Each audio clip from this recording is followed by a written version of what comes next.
on the inside.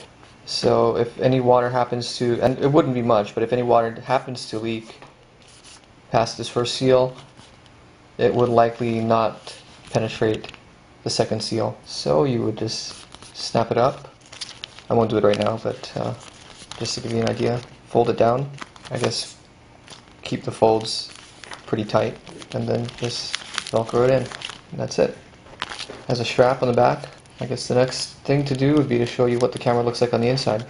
Okay, so I've got my camera inside the bag. Controls are obviously going to be an issue. This bag does not give you very good controls or access to the controls, so this is really something you're going to have to set before you insert the bag or insert the camera into the bag. And you're not going to be able to be making changes when you're in the water with the camera already set up. I'm going to turn it on to show you how far the zoom lens extends into the extension area. So it gets pretty close.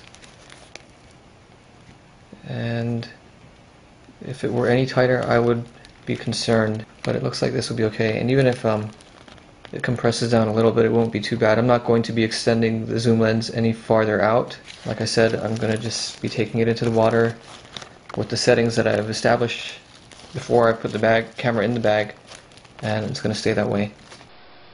Well, as you can see, I've changed resolution, which really means I've changed camera. Worst case scenario, as I was setting up this little tub to test the bag, my camera dived into the water and got submerged, completely submerged for about 2 to 3 seconds. So my beautiful S95 might be completely ruined. I was able to get the battery out in time and it shut off. Tomorrow I'll throw it out under the sun and see if science actually comes through for me this time. For now, I have my other Canon, the Canon A570, or this camera is what's taking the video right now. I've set up the bag with paper towel, and I threw in about 5 or 6 drops of blue food coloring into the water so you can actually get a better view of what's going on. So I've sealed up both seals, closed up the Velcro. I will push it down to the bottom of the tub. This is really shallow water. Realistically, this is what I'll be using it for anyway. I'm not going to be taking it past a foot of depth. This is really for my daughter when she goes to the swimming pool, so I won't need to take it that deep. So this will kind of be a realistic test for me. So here we go. I'm going to throw it under there for a couple of minutes.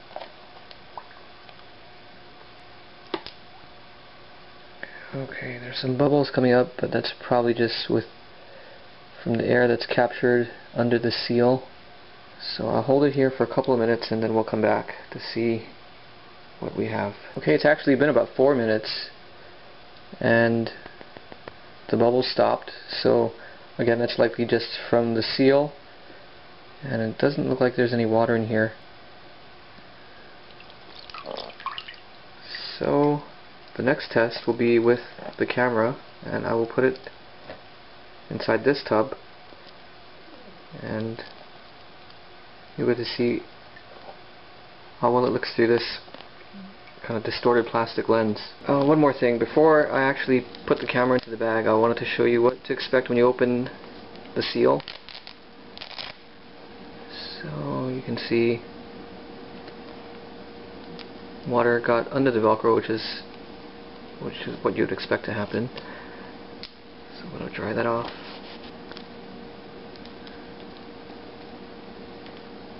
And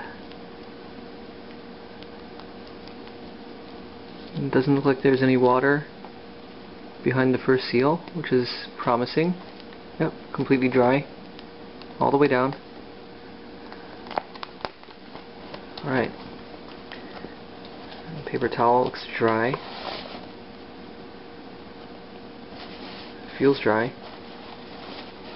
So I think I'm confident in this product. We just have to make sure it looks okay underwater. Okay, camera's in the bag. I took out some of the blue. I changed out some of the blue for some clear water just to reduce the blue effect. And these these little toys that I grabbed from my daughter's toy box. You'll get to see how well this lens, or whether this lens distorts. There you go.